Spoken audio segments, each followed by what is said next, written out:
All right, let's talk about marriage. Today, we're going to take a really honest look at it. We're stripping away all the fairy tale stuff to get to what it really takes to build a partnership that actually lasts a lifetime.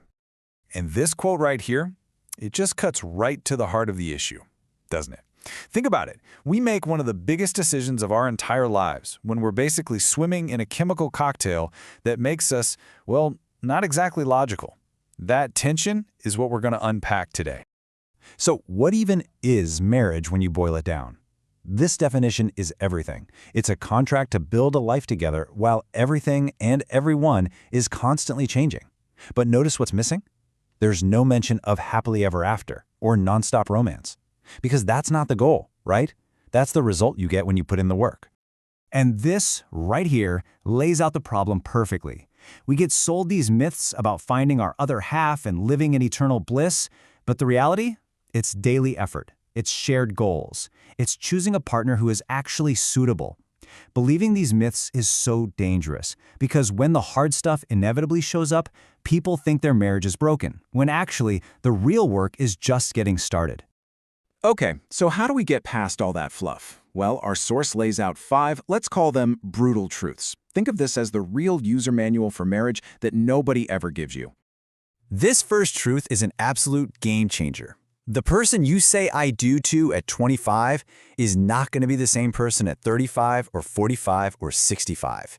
People change. Their careers change, their passions change, their whole outlook on life can change. A great marriage isn't about that one choice you made on your wedding day. It means you have to keep choosing your partner again and again as they evolve into these new versions of themselves.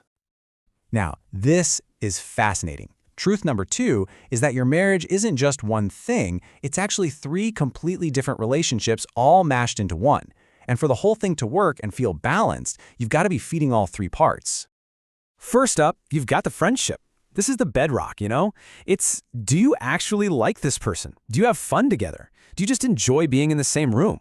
When the friendship dies, you basically become roommates who happen to share a mortgage. Then you've got the second piece, the romantic relationship. This is the intimacy, the spark, that deep emotional connection that makes this person different from any other friend in your life. If you don't actively work on this part, that spark just fizzles out. And finally, there's the business side of things, life management. This is all the unsexy stuff. Who's paying the bills? Who's taking out the trash? How are we raising these kids? It's the least romantic part for sure. But if this team breaks down, resentment builds up so fast and it can poison the other 2 parts of the relationship. Which leads us to truth number 3, and this one can be really tough to hear. Love is not enough.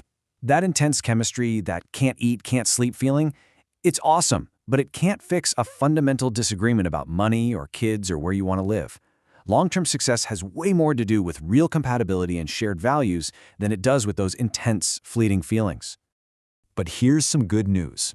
Truth number 4 is that a happy marriage isn't about being lucky, it's about having skills. Things like arguing without getting personal, or just clearly saying what you need instead of expecting your partner to be a mind reader. These aren't things you're born with, and the best part? They are skills you can learn. And finally, truth number 5, marriage moves in predictable stages. The relationship you have in year 2 is going to feel really different from the one you have in year 10, and that is completely normal. So when things feel different, don't panic. It doesn't mean it's broken. It just means you've leveled up to the next stage of the journey. Okay, so we've covered what makes a marriage work. But let's flip that. Why do so many fail? The answer goes way deeper than the usual excuses we hear. It's probably not what you think. So what is it really? We always hear about the big dramatic blow-ups, right? The affair, the huge fight about money. But are those the real marriage killers? Nope. Turns out those big events are usually just the symptoms. The real disease is something way quieter. It's the friendship slowly dying. It's that constant drip, drip, drip of criticism. It's the profound loneliness, a feeling like your emotional needs are just being ignored day after day. And this is so crucial. Marriages almost never die from one big gunshot wound.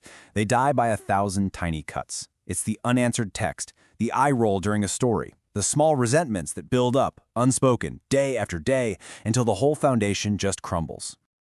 So enough about what goes wrong. Let's talk about what goes right. What's the actual game plan for success?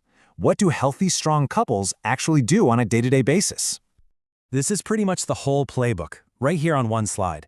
And you'll notice every single one of these is an action. It starts with a good choice, sure, but then it's about actively being friends, intentionally being intimate. It's about being a real team, fighting fair, and this one's huge, actually supporting each other's individual dreams instead of feeling threatened by them. If you only remember one thing from all of this, let it be this right here. Commitment isn't a promise you make one time. It's a choice you make every single morning. It's the 100 small things you do every day that say, I still choose you.